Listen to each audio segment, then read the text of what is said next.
15th of November 2023. This is one of those let's talk Skidmarks.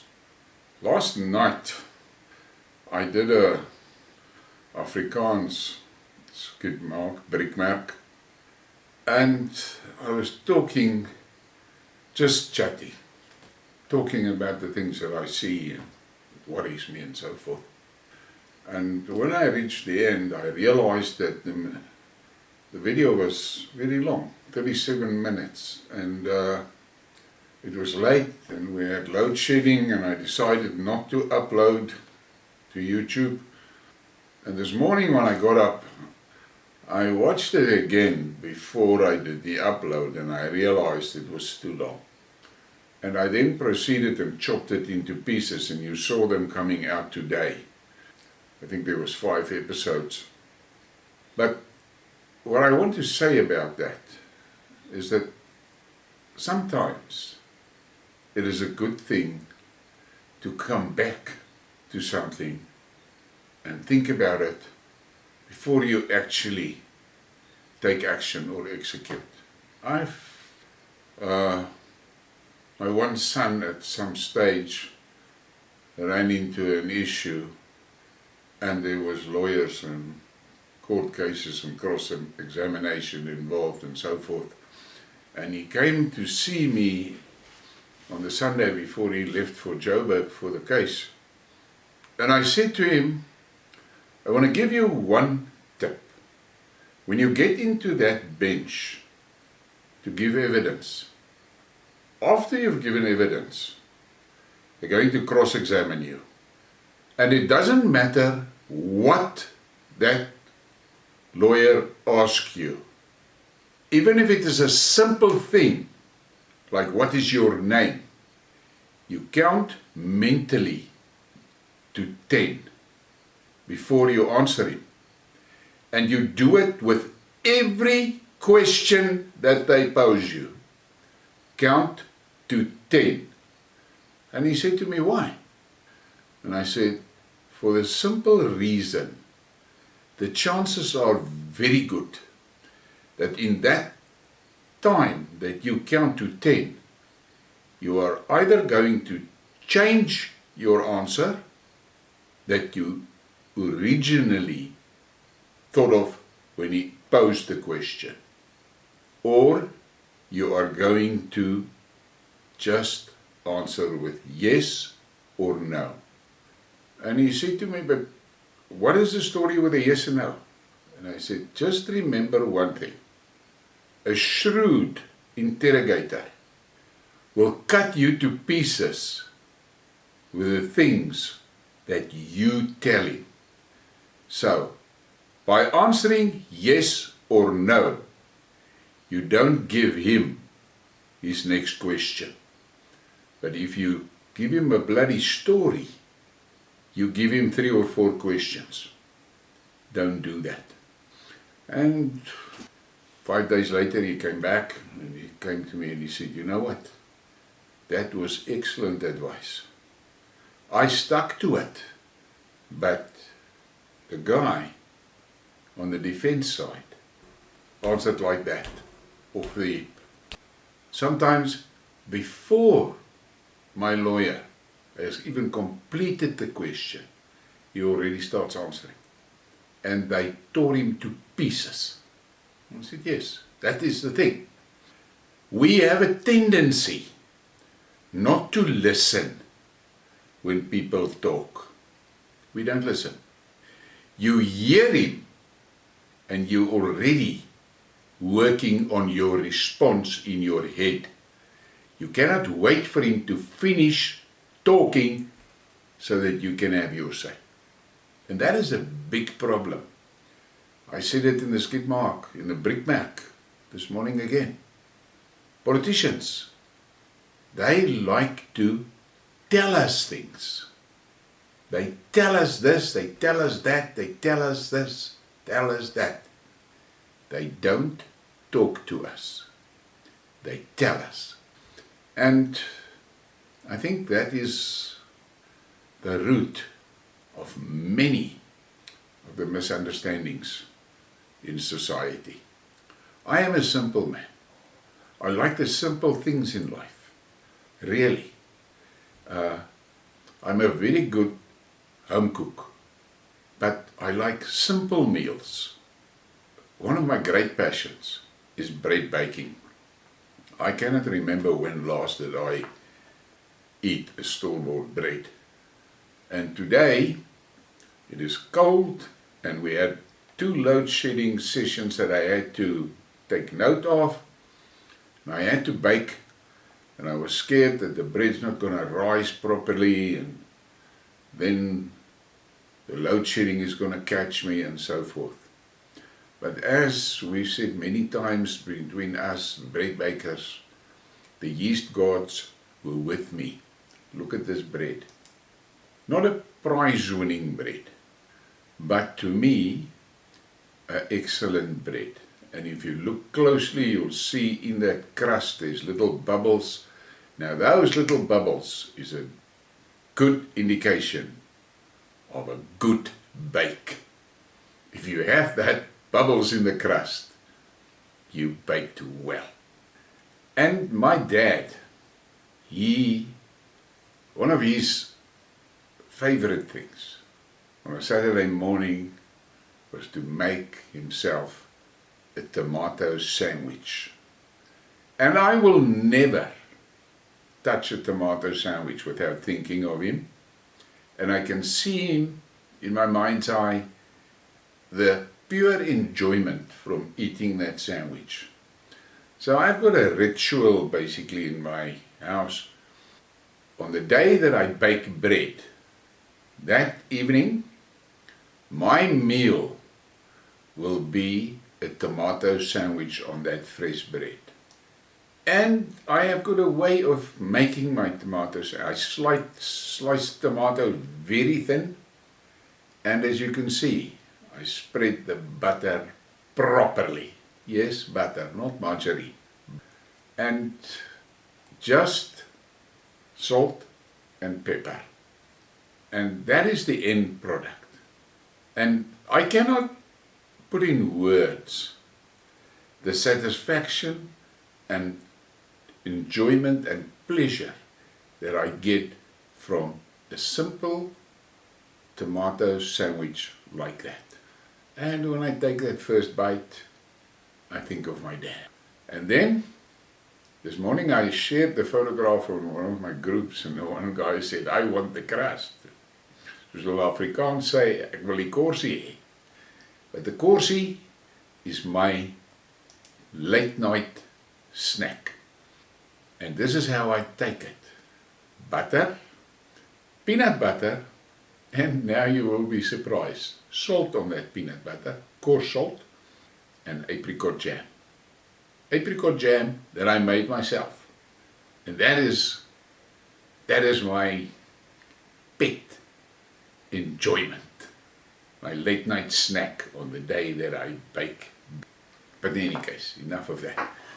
We've got a situation that, and it came out in a lot of the commentaries that was given on my videos and the comments, and so people are really, there are people that are really struggling to make a decision which political party to support, and they ask me who to vote for. I cannot tell you who to vote for today, because to be honest, I myself am not sure where or what I will vote for. I'm not sure. I said earlier to my Mr. X, I said to him, they in the black communities got exactly the same problem that we have in the white communities, in the conservative white community. There's not a single political party that represents us and that has got integrity. And they've got the same problem in the black communities. There's not a single party with integrity. And that is a sad state of affairs. 30 years into our democracy, and we're at a point here, I hear there's a story, there's fucking 400 parties going to be on the voting roll. What madness is that? But I need to warn you, That's part of Triple X's plan. Confusion. And there's a lot of people that are falling into that trap. Because I see, every day I see new political parties, new parties, new parties. And in the previous election, there was also a massive amount of parties. And in the end, I think it's 15 or something like that made it to Parliament. And the other 35 or 40 didn't make to Parliament. The sad part is 350,000 people voted for those parties that didn't make it to Parliament. So it's 350,000 wasted votes. So, yeah, you can be super loyal and committed to your oom Piet living down the road. And he is now gatvol and he started his own party and then you vote for him. But, I mean, I went through that in the previous election. I voted for that purple cow. And in the end, they didn't get a seat. So everybody that voted for them, those wasted votes. So I can understand the guys that say we need to vote for the bigger parties. The problem we have is these bigger parties are so fucking corrupt. You can't trust anyone. I had an attack on Twitter from a woman. I shared my video about the DA, and in the description, my description on the video was, DA comes for our children and it's evil. They are hiding behind the screen of good governance, but in reality they are the blue jerseys in the Triple X team. The ANC is the yellow jerseys and the EFF is the red jerseys. All in the same team. And she made the remark, this guy is deeply troubled. And I responded to her and I said, yes, I am deeply troubled because the DA has got evil fucking plans for the children. And she said, where's the evidence? And I pulled the screenshots that I used in that video and I pasted it into the Twitter response and I said, obviously you didn't watch the video. Here are the evidence that you want. And then she came back and said, yeah, I don't need to swear at her because she didn't look at the video. And I thought, what the fuck is that? She wanted to make comments on the tweet about the video without watching the video. Now, let me make that very clear. The DA has made clear statements about their position on this gender fuck-up. There's not another word to use for it. Now, if you are a Christian, you know that is evil. And they make no secret of their pushing for the alphabet fuck-up and the rainbow shit and the gender confusion and all of that shit, and they were implementing unisex bathrooms in the schools. All of that they're doing in the Western Cape. Now, if you are a Christian, there is no way that you can associate with that, because the Bible says it's an abomination. In Afrikaans, in the Afrikaans Bible it says, dit is 'n gruwel. There is very few things in the Bible that use that word, gruwel. So, I don't care how well they administer. Their core is satanic, and I cannot associate with that. That is as simple as it is. So that takes the DA off the board for me. I cannot associate myself with that satanic shit. And this over-the-wall support of the Zionists spells one thing to me: evil in the core. The Freedom Front Plus does not represent the conservative Boere and Afrikaner values. They do not. And they have their ties with XXX. And they showed us during the pestilence. They gave us all marching orders to that tent. Same thing that little Hitler in the Cape did. And then you must let your mind go back at how the DA brutalized the people during the pestilence. And I never saw the Freedom Front Plus once loudly objecting to that conduct. So that takes the Freedom Front Plus off the card, apart from the fact that I found out that some of that members there were part and parcel of fucking the Afrikaners with the Afrikaner Accord. So they're off the map for me. The ACDP actually took the government to court about injecting the children. So they put up a fight.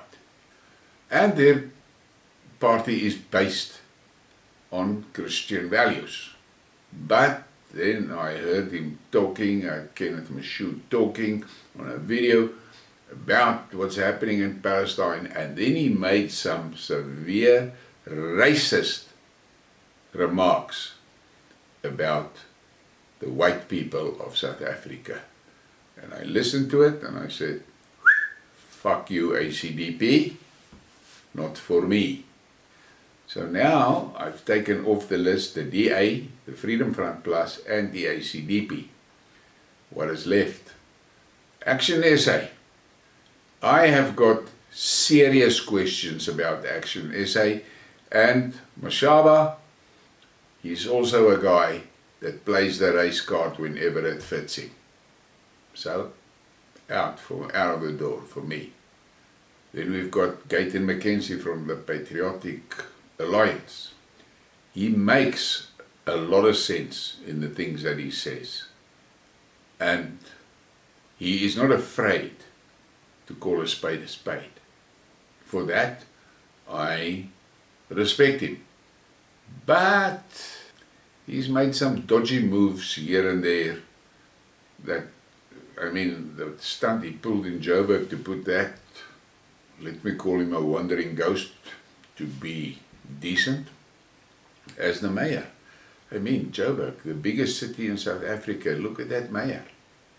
In any case, so I'm not going to scrap the Patriotic Front, or Patriotic Alliance, but I'm not going to promote them. Then we've got OHM. Now a lot of people tell me in the comments, go for OHM, go. OHM, in principle, has the right ideas. The problem I have with OHM is none of their ideas can actually be implemented unless there's a major change to the Constitution. So, for their ideas, which is good, to be implemented, they need the Constitution changed. And how is that going to work out? So, I'm sitting here and I'm waiting to see if there is not a movement that brings out a party.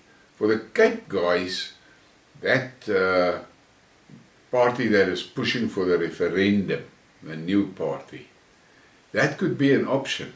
But I handled that in the Skidmark. Their big thing is, there's a general perception that they're just a DA protest party. Now that is not going to fly. They better come out and say, listen, we stand for this, this, this, this. And we want a referendum for Cape independence.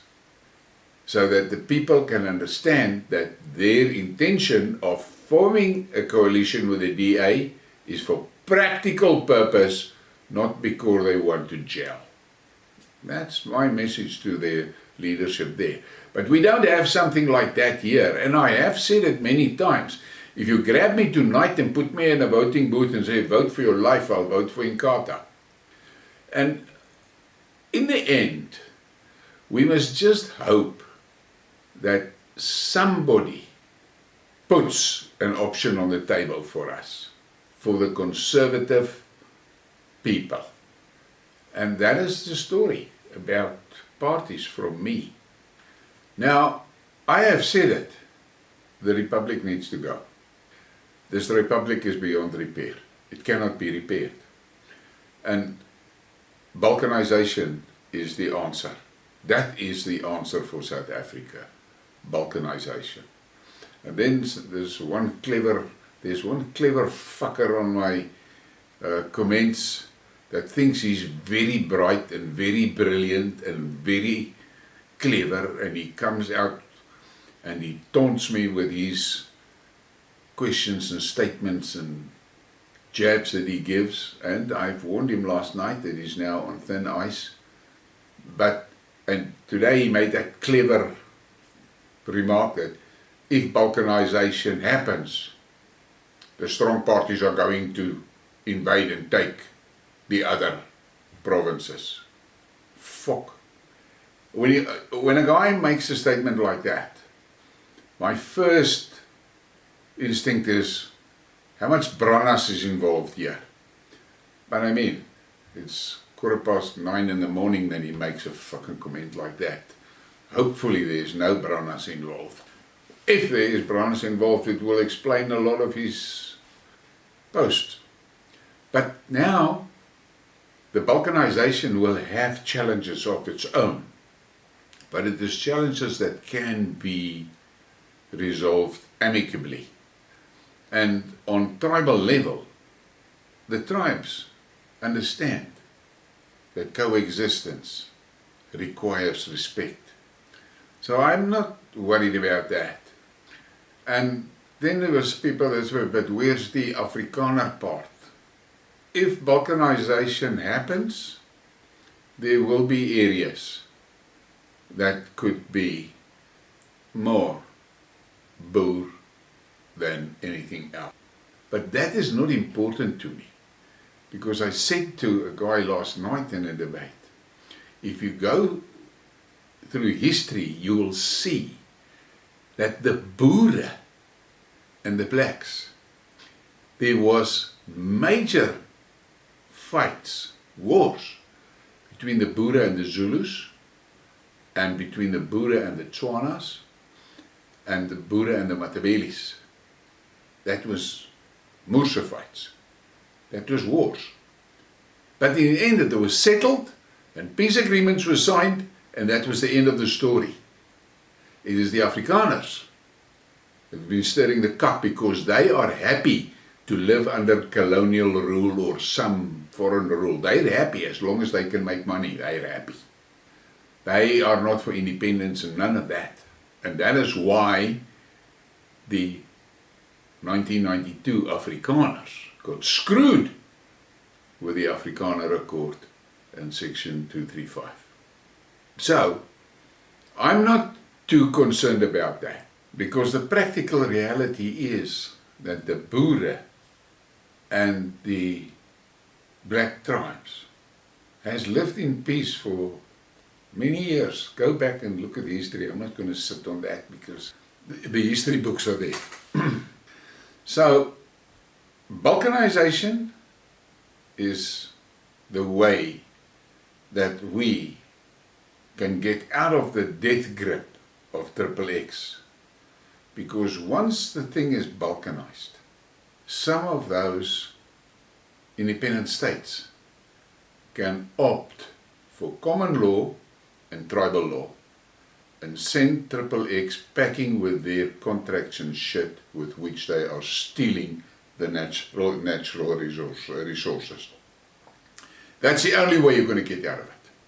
Because no political party is going to break that death grip of XXX. Because all these political parties, all of them, are in the pockets of XXX. But in any case, I've given you a lot of food for thought.